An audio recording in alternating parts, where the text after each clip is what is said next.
Many of you are familiar with this story, but there's always somebody for whom it is new. The old story of Holmes and Watson on a camping trip, you remember? And they were sound asleep, and after some excessive amount of liquid refreshment, woke up in the middle of the night, and Holmes looks at Watson, nudges him and says, "Watson, look up, what do you see?" And Watson says, "I see stars and stars and more stars." Holmes says, "What does that tell you, Watson?" He said, "Well, astronomically, it tells me that there are millions of galaxies and potentially billions of planets. Astrologically, it tells me that Saturn is in Leo. Orologically, it tells me that it's about 2:45 in the morning. Meteorologically, it tells me that tomorrow will probably be a beautiful day. Theologically, it tells me that this is a vast universe and we are just a tiny part of the great whole. Why, Holmes, what does it tell you?" He says, "Watson, you idiot, somebody has stolen our tent."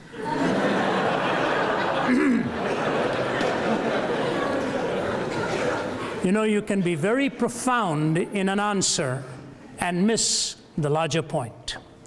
And I think what happens with this whole flirtation that I call messing so much with the ideas of atheism and not thinking of the ramifications, we really fail to understand where life ultimately goes if you choose to live it and define it without God.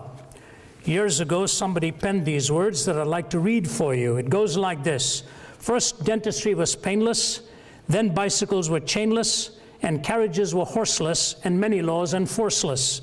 Next, cookery was fireless, telegraphy was wireless, cigars were nicotineless, and coffee caffeineless.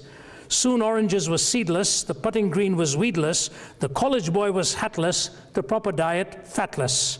New motor roads are dustless, the latest steel is rustless, our tennis courts are sodless, our new religion godless." That struggle of trying to explain life having lost all points of reference is really the struggle one has to deal with if we choose to live our existence without any transcendent ontic point of reference. Either we go inwards or we go laterally. We find no point of testing what really defines the most critical questions of life.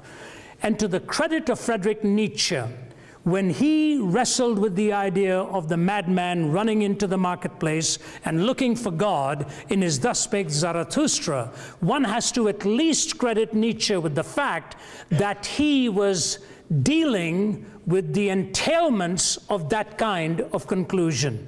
His metaphors are poignant, and you'll begin to see what it is he's really asking once he himself philosophically is coming to that conclusion. Here's what he says about the madman. "Have you not heard of that madman who lit a lantern in the bright morning hours, ran to the marketplace and cried incessantly, 'I'm looking for God, I'm looking for God.' As many of those who did not believe in God were standing together there, he excited considerable laughter. 'Have you lost him then?' said one. 'Did he lose his way like a child?' said another. 'Or maybe he's hiding. Is he afraid of us? Has he gone on a voyage or emigrated?' So they shouted and shouted and laughed him to scorn. But the madman sprang into their midst and pierced them with his glances. 'Where is God?' he cried. 'I'll tell you. We have killed him. You and I, we're all his murderers. But how have we done this? How were we able to drink up the sea? Who gave us a sponge to wipe away the entire horizon? What did we do when we unchained this earth from its sun? Whither is it moving now? Whither are we moving now? Away from all suns? Are we not perpetually falling backwards, forwards, sidewards, in all directions? Is there any up or down left? Are we not straying through an infinite nothing? Do we not feel the breath of empty space? Has it not suddenly become colder? Is not more and more night coming on us all the time? Must not lanterns now have to be lit in the morning hours? Do we not hear anything yet of the noise of the grave diggers who are burying God? Do we not smell anything yet of God's decomposition? God is dead and he decomposes too, you know. God remains dead and we've killed him. how shall we, the murderer of all murderers, now compose ourselves? Because that which was holiest and mightiest of all that the world has ever possessed has bled to death under our knives. Who will wipe this blood from us? With what water can we purify ourselves? What festivals of atonement, what sacred games will we need to invent? Is not this the greatest of deeds, too great for us? Must we not ourselves now have to become God simply to seem worthy of what we have done? There's never been a greater deed, you know, and whoever shall be born after us for the sake of this deed shall be part of a higher history than all history hitherto. Here the madman fell silent and again regarded his listeners. They too were silent, and they stared at him in astonishment. At last he threw his lantern to the ground and broke and went out. I come too early, maybe. My time has not yet come. This tremendous event is still on its way, still traveling, and has not yet reached the ears of men. Lightning and thunder require time. The light of the stars requires time.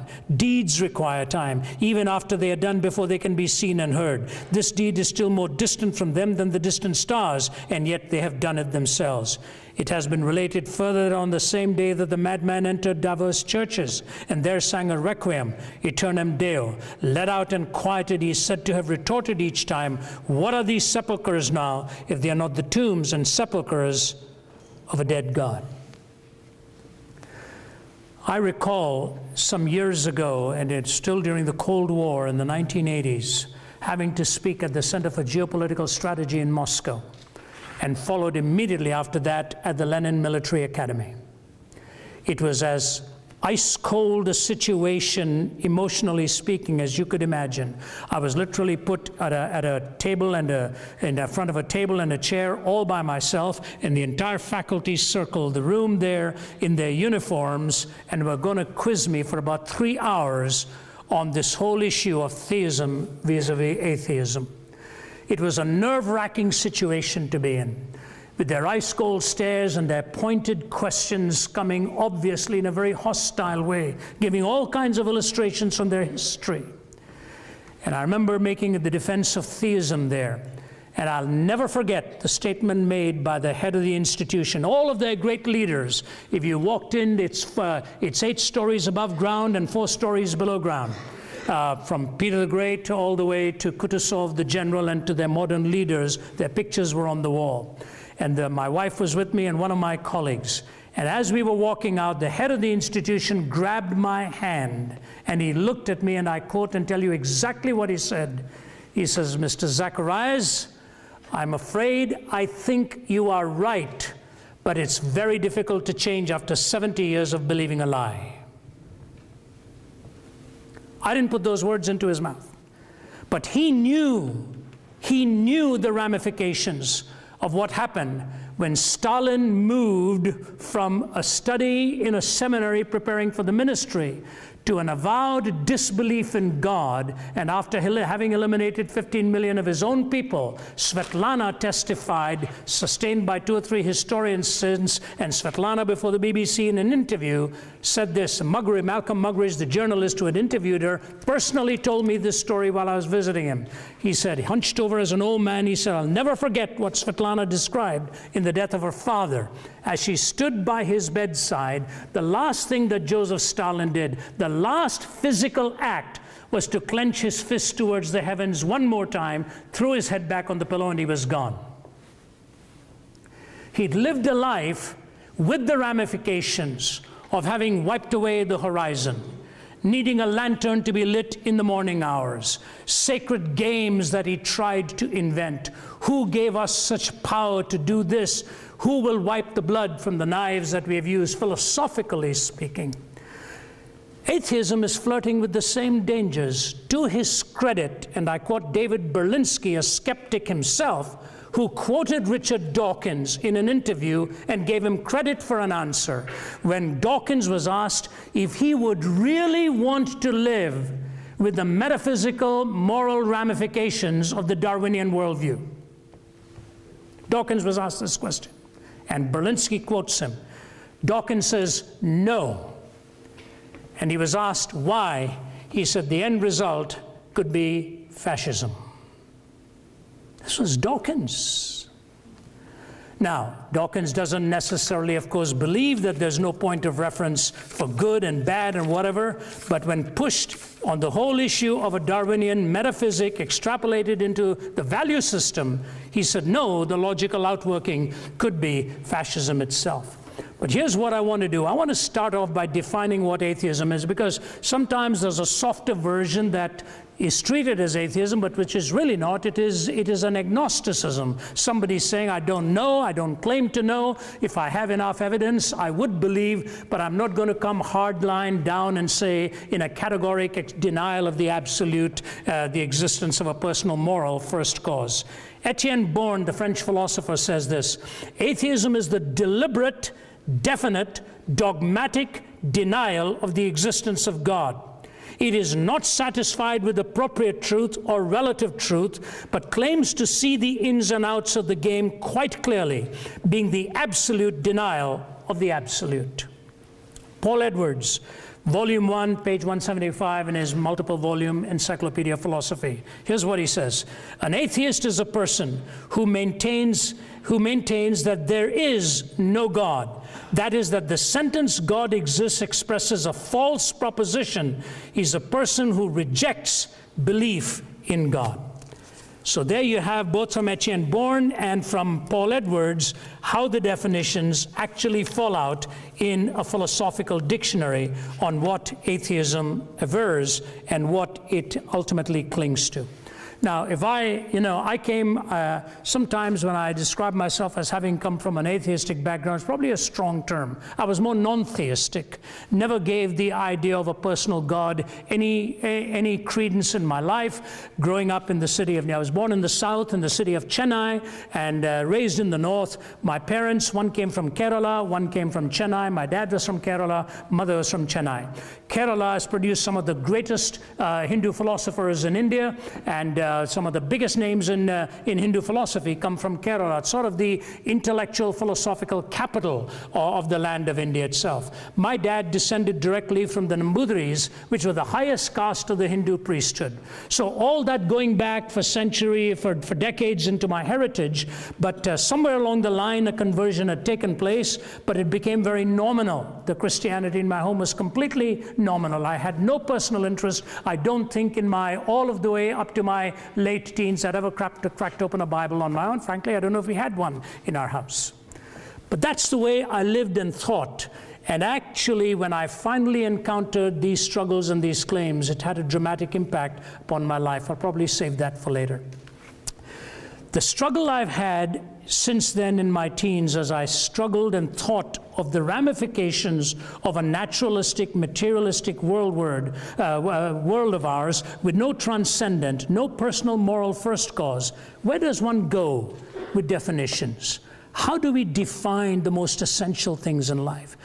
Do you realize right now, even in this most sophisticated part of the world in higher education, go to the United Kingdom or come here and you ask an average student 2 or 3 questions, and those questions are almost unanswerable. What does it mean to be human? Ask an average student today, what does it really mean to be human? I was asked to contribute to that subject at Johns Hopkins University some years ago, and most of the contributors were from a completely non-theistic viewpoint. Francis Collins and I represented the theistic viewpoint there. Questions of sexuality. What does it all really mean? These questions have become almost undefinable. And we go through this quicksand and walk through it, trying to find our way by changing all the definitions, but we don't know how to define it except by self-referencing. So 4 ramifications follow when you deny a personal God, a moral first cause. The first one is very difficult to anchor an absolute moral law. Very difficult to pin that anywhere.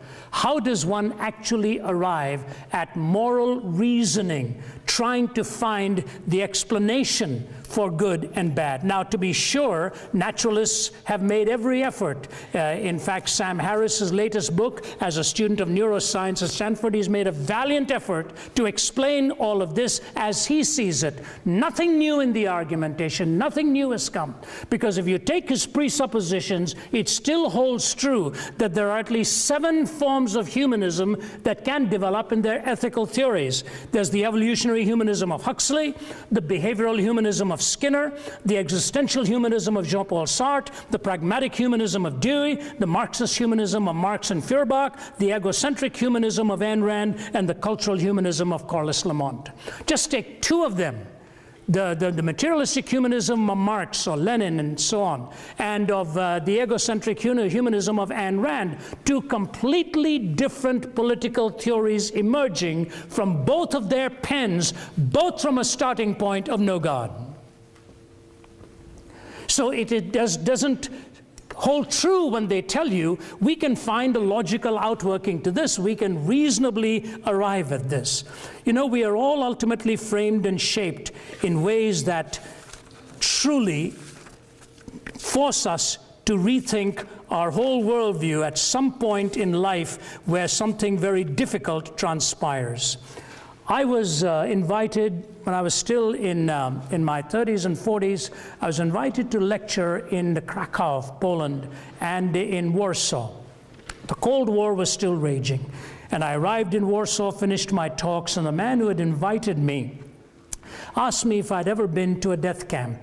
And I told him, yes, I'd been to Buchenwald and Dachau and so on. He said, no, they're concentration camps. Have you ever been to a death camp? I said, not, I think, the way you're now pinpointing it. He said, tomorrow we got a free day, I'm going to drive you. I'm going to drive you to Auschwitz. I said, really? He said, yeah, it's a bit of a drive, but we'll go. And Hendrik Wiehe, my Polish host, put me into his car on a cold, foggy day, and we drove and drove and drove. I did not realize what awaited me that day. As a young, in my 20s, I'd been to Vietnam. I was invited by the chaplains with the US military to come there and covered the length of the country from Vung Tau in the south all the way to Quang Tri. I'd seen warfare firsthand as a younger man, and it really rattled me to my boots a bit. But nothing like what I was going to see in Auschwitz. If you've never ever been there, you ought to make at some point a journey in your life to visit it and just sit there for an hour or so thinking about what it is you're witnessing. As we arrived there and walked from room to room, I saw some Polish teenagers, I assumed they were Polish, but at one point they had to flee from one of the rooms and burst out sobbing. When I left the building, I still saw them sitting on the front steps with their face in their hands, and in one room where they left, behind glass was 12,000 pounds of women's hair, as the women had been scalped before being put into the gas ovens, and that hair was then taken and woven and sold as sacks in the marketplace. Little boys experimented upon by Joseph Mengele, twins. The pictures of those little boys will be ingrained in your memory when you see it. Mengele only not too more recently passed away after never have been caught hiding somewhere in Argentina. Standing like this, totally emaciated, staring glassy-eyed into the camera as they were photographed, castrated by Mengele for his experiments.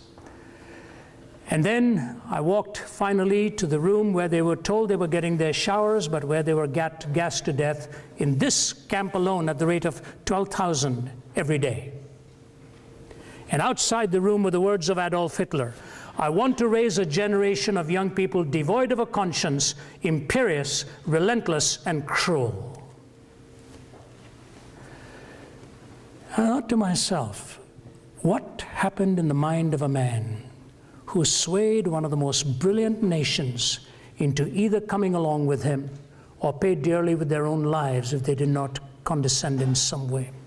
While so many knew what was happening and daren't speak lest they be part of the whole gas oven episode.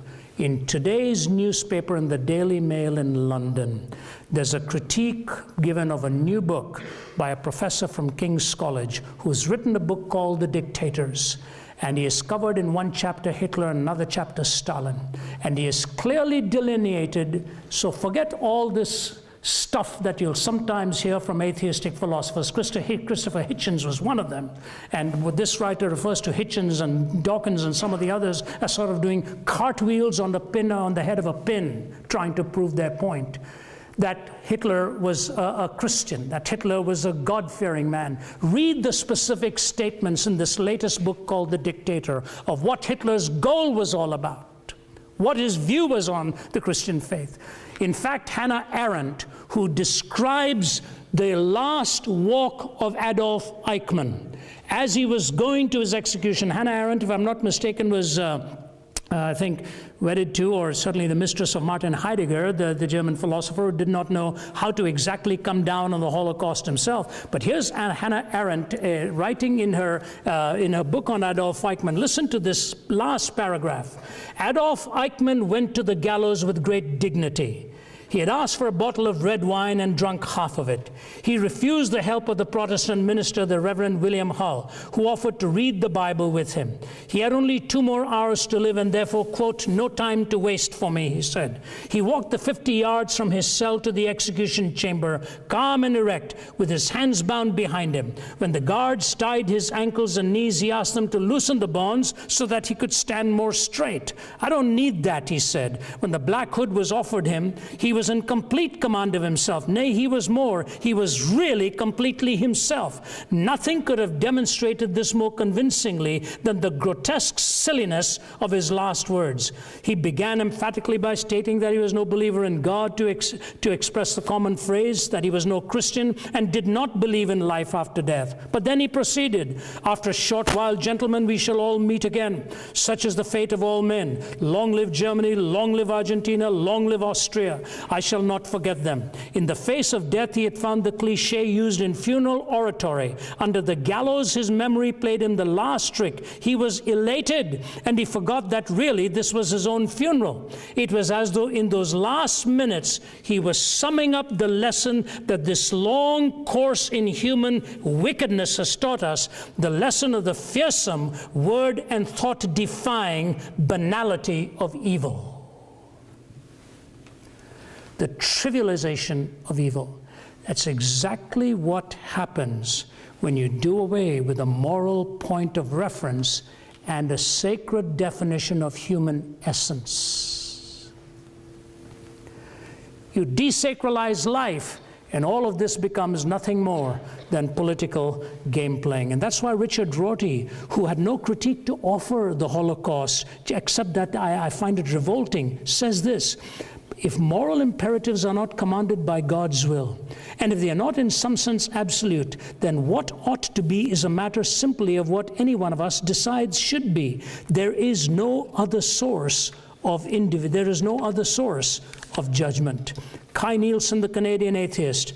The thing that troubles me is this: we have not been able to show that reason, notice what he's saying, that reason requires the moral point of view. He's not talking about pragmatism. He's talking about rationality now. Requires the moral point of view. Or that really rational persons, unhoodwinked by myth or ideology, need not be individual egoists or classical amoralists. Reason really doesn't decide here.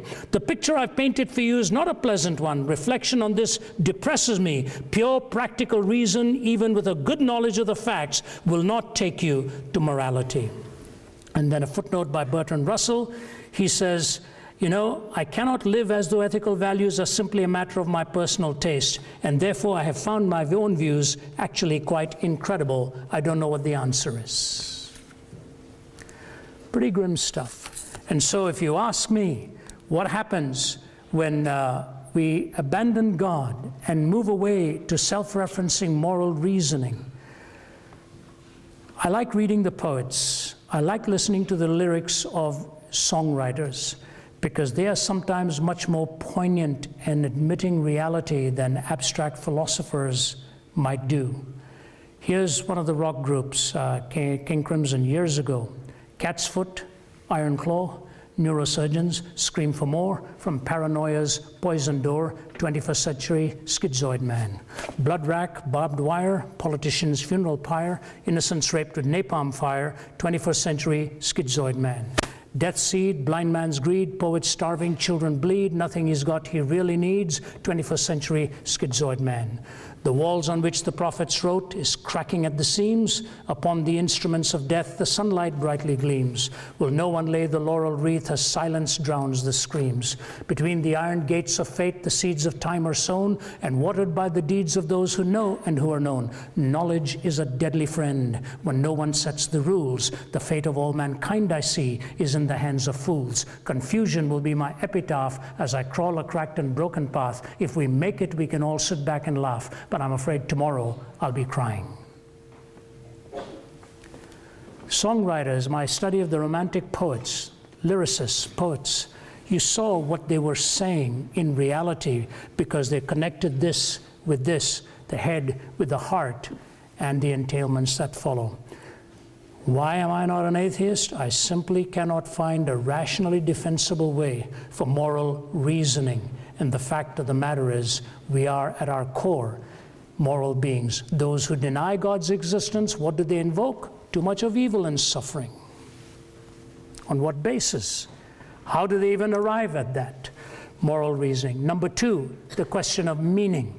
How do we arrive at the reality of meaning? What meaning do we really attribute to life? Are we entitled to our own definition of meaning? Or like the myth of Sisyphus, do we roll the stone up the hill and watch that row of stone rolling down again, monotony, and do this each day? You know, I live in a condominium in Atlanta, and just opposite our apartment there is a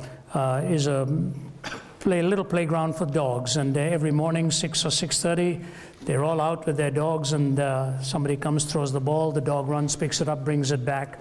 And one morning I was sitting there in a rather cynical state of mind, and I was thinking to myself, they bring the dogs out, throw the ball goes, the dog brings it back. About 20 times the dog's had his fill for the morning, they take it back and feed it. I said, in a little way, in a purely naturalistic sense, that's what we are too. We get into our car with the dog chasing the ball, go and do our thing from 9 to 5 and come back home. It's that repetitive monotony again and again and again. And we often assume that meaninglessness in our lives ultimately comes from becoming weary of pain, suffering, evil, struggle, angst, or what the Muslim might call the jihad, the struggle for existence and so on, that this is what we face. You know what the worst kind of meaninglessness is? Not the ones who have become weary of pain, but the ones who have become weary of pleasure. That is the ultimate kind of meaninglessness that is most painful. I did a series of books on imaginary conversations. The first one I did was The Lotus and the Cross, Jesus Talks to Buddha. The second one I did was Sense and Sensuality, Jesus Talks to Oscar Wilde, and did about half a dozen in that series. But I remember going to Paris, going to England to do some research on Oscar Wilde.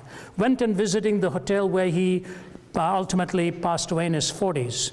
And Oscar Wilde, this father of dandyism, as it were, enjoying that unfettered life, I find fascinating two things that he really, actually with three when you think about it. When he wrote the picture of Dorian Gray, you almost wonder there was something autobiographical in the emptiness that he himself found towards the middle years of his life. But he is lying in bed in the hotel in Paris, and he asks an incredible question of his lover, Robbie Ross. He looks at Robbie Ross and he says to him, "Did you ever love any one of those young boys for their own sake?" How does a hedonist come out with a question like that on love being defined as of merit for its own sake? Robbie Ross looked at him and he said, "No, I never loved any one of them for their own sake. I loved them for my sake." He said, "Robbie, neither did I. Get me a priest." And when you read his book, The Ballad of Reading Gaol, it's a brilliant piece of poetry with multiple stanzas. And in the heart of that poetry, it talks about the woman with the alabaster ointment, who had made her living probably by prostituting herself, who comes and falls at the feet of Jesus. And he makes reference to that and said, maybe only Christ is big enough now to forgive and to heal this soul of mine. And if you go to see his grave at that big cemetery in Paris. There's a giant phoenix in that cemetery with Oscar Wilde's name. And the verse he selected for his epitaph was from the book of Job. A pleasure-driven man going to the book on suffering to describe his own life. Loneliness is a terrible thing when you've exhausted pleasure and find you've come away empty-handed. And to you young students, I tell you, the world is yours out there with all kinds of pleasure. And the most pitiful state to reach is when you've exhausted it and find out that it really didn't take you anywhere, it didn't bring you what you thought it would. So meaning. What really brings meaning? What brings purpose in life? How do we find this in the sense of finding not just existential fulfillment, but a definitive purpose by which to measure where you are on this journey of life's meaning? I've traveled now for 4 decades, and I was raised with almost no money in my pocket ever. In fact, something very sad happened today, and some of you may know my story. And I came to know Christ when I was on a bed of suicide at the age of 17 in the city of Delhi. Tried to take my own life, totally empty. When a man walked into my hospital room and brought me a Bible and led me and gave that Bible, he couldn't stay because he wasn't allowed. I was in a pretty depleted state, my body dehydrated. He gave it to my mother, who struggled through the English in that and read it for me, whatever. But I made my commitment to Christ at the age of 17 on a bed of suicide. This morning I got the word that my friend who had come into that hospital room, he was in his late 70s, passed away last night. So I spoke to his daughter. She calls me Uncle Ravi now, and she said, Uncle Ravi, the last 3 weeks, he spent every day watching you on YouTube. I said, that's terrible. He could have got a better picture than that. She said, but you know, last week when I spoke to him on the phone, he said, Ravi, sometimes I think my whole purpose in this world was to bring you to Christ. And he says, I draw such great joy from that. And the reason I mentioned that, I told Tammy, his daughter, I said, Tam, when I phoned your dad last week to find out how he was doing, he asked me how I was doing financially. He said, can I send you something? I said, no, Fred, I'm fine. I said, I'm calling to just chat, find out how you are. And I said, you know, Tammy, when I was a young teenager, he'd drive us to the place where we were doing our Bible study and he'd sit in the front of the car and toss his wallet back into my hand. He said, let's go and get some Cokes and samosas and have some fun this evening. And we'd go and get ourselves some Coke, 6 or 7 of us in the car. I said, and your dad hardly had any income at that stage. That was the generosity with which he lived. So I was raised with very little. Not making a sob story, I'm just telling you that. Now it's my privilege to see people with a lot. I had dinner one night with the 7th wealthiest man in the world. I asked him, whatever brought you to inviting me to come and speak to your staff? He said, a little while ago, I phoned my wife from the 70th floor or something of my building, and I told her, I'm a very lonely man. She said, so am I. He said, what do we do? She said, I don't know, but there's a church opposite one of the apartment buildings we own. Maybe we should go there, then we won't have to pay for parking.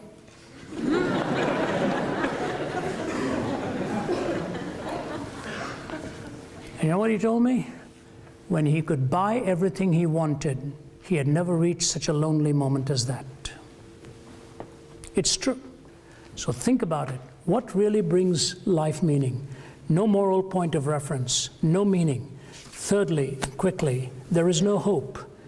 Death becomes the end. And for all of those who want moral reasoning, I ask you, if death is the end, when that moment comes, there's ultimately no difference between a Mother Teresa and an Adolf Hitler. If there's no justice, if there's no judgment, ultimately there is really no comma or punctuation mark, it's a full stop. How does one really hold to a worldview where such are the ramifications of huge differences in lifestyles and values and ethics? I stood behind Mother Teresa on 2 or 3 occasions. In fact, I was asked by one of the leading televisions to come and anchor her funeral. I couldn't do that. But I remember this diminutive woman with all of her limited physical capacity, living with this little white sari around her. When she died, there were only 3 saris in her trunk. That's all she had. And yet, the homes she built, one is called Nirmal Hriday, which is a meets tender heart, watching how she rescued the masses in Calcutta and many other parts of the globe. A woman who gave herself to such incredible sacrifice. And what does Hitchens do with a life like that? Writes a vulgarly titled book called The Missionary Position. That's all he had to say about a woman like that, where Hindus, Muslims, Sikhs, Buddhists, all of them were at her funeral to recognize her as one of the great luminaries of our time who lived with such sacrifice and such selflessness. Do we not see the difference? Do we not see the difference? On what basis? No moral law, no meaning, no hope. You know, it's amazing what death does to a human life when you've lost somebody near and dear. I was in my 20s when I lost my mom. She was in her 50s. You look at life from a different paradigm at that moment. The great philosopher, theologian, Nicholas Wolterstorff, taught at Yale. He's in his 80s. Wolterstorff made this comment after he lost his son in a mountain climbing accident. He says, you know, when we have finished conquering absence with a cell phone, conquering heat with our air conditioners, conquering our winglessness with airplanes, conquering distances with transportation, we'll still end up having to deal with the evil in our heart and death. The whole hope of the resurrection, we've just celebrated Easter. Regardless of what you think about it, there's a logical flow to it. And I ask you this question. It was Thomas Aquinas who said the thing that intrigued him most about the disciples who are willing to pay with their lives is that they weren't in a herd mentality, all of them sitting in one room saying, bravo, let's die for this. They all died alone in different settings. Thomas Aquinas came to my country and preached the gospel there and paid with his own life. And that's why the oldest church in India is named after him, the Mar Thoma Church. Peter, Paul, they didn't do this for some kind of a hallucination experience in their background. They came to the realization that the risen Christ had redefined all of history for them. And that's why carried his message everywhere. Hope, hope beyond the grave, hope for now. Without God, I find no point of reference for morality except self-referencing. No ultimate point of reference for meaning except whatever you choose to give to yourself. No ultimate hope beyond the grave. And finally, if one is wrong in all of these choices, then you say to yourself, what is the recovery line? Where do I turn now for recourse when everything else I lived for was contrary to what I now think I must face? That's why Jean-Paul Sartre found himself literally on his deathbed saying, I found my philosophy unlivable. And his mistress standing by his bedside said he's losing his mind. Maybe for the first time then he really found it. Some of you may know the great name of Francis Schaeffer. He was a great philosopher in the Christian world in the 60s, 70s, and 80s. I had the privilege of just meeting him once. His son, who went as Frankie Schaeffer, now as Frank Schaeffer, turned his back upon all this belief, turned his back upon it, and wrote some pretty bitter books against the Christian faith, the evangelical faith, and all of that about his father. It's pretty nasty stuff that he got into by his own recognition. His mother, at the age of 98, passed away this week. In the Huffington Post, he's written a tribute to his mother. If you haven't read it, read it. He talks about his mom, who loved him unconditionally, even in the days where he was writing profane stuff. Got into a relationship, had an illegitimate child. He said, my mother was always there, loving me unconditionally. She introduced me to the great musicians, to the great artists, to the great writers, and he goes through the list many times there. And he said, I spoke to her last week, and he goes through his relationship, how she loved him. He said, now I'm a grandfather, married with my children and their children. And he ends his tribute to his mother with these incredible words. He says, Mom, you won. I believe.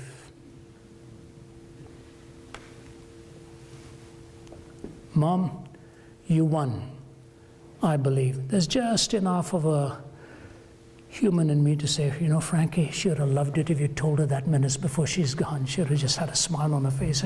But she had enough of confidence that her son would ultimately come through. I don't know where you're at in your life, but I want to say to you, the abandoning of God leaves you with some extraordinarily tough questions. Moral law, hope, meaning, and if all goes wrong as you're coming to the end and you say, I've got to change my mind, what then? I think in my postgraduate work studying some of the great philosophers, especially Anthony Flew in his atheism, having to respond to Flew during my days at Cambridge there. And then, of course, all of a sudden, a few years ago, Flew says he's no longer an atheist. I thought I wasted all my time and all these years, and the boys, but he described himself as best a deist. But he did go on to say, if there is a truth, it'll have to be in the person of Jesus Christ. And so I say to you, when you're thinking of all that it costs, think of that's what Pascal meant existentially, not as a last-minute wager. He said, the existentialist challenges me and asks me, what if I'm wrong? He said, well, existentially, I'm fulfilled. I've nothing to lose. I'm a happy man. And at the end of my life, if it's wrong, then I've no way to regret what I found my happiness in. But how inestimable is the loss of one who rejects God and finds out he or she was wrong. That was what the Pascalian wager was all about. And so I leave you with the challenge to ask you to think about the truth of what I have just said to you. And I leave you with two quotes, and then I end. Viktor Frankl. Somebody was talking to me about Ernest Gordon, who was your chaplain some years ago. I remember reading his book. They're just a brilliant, brilliant writer. And Ernest Gordon, too, had been in concentration camp, as was Viktor Frankl. Frankl says this, if we present man with a concept of man, which is not true, we may well corrupt him. When we present him as an automaton of reflexes, as a mind machine, as a bundle of instincts, as a pawn of drives and reactions, as a mere product of instincts, heredity, and environment, we will then feed the nihilism to which modern man is in any case prone.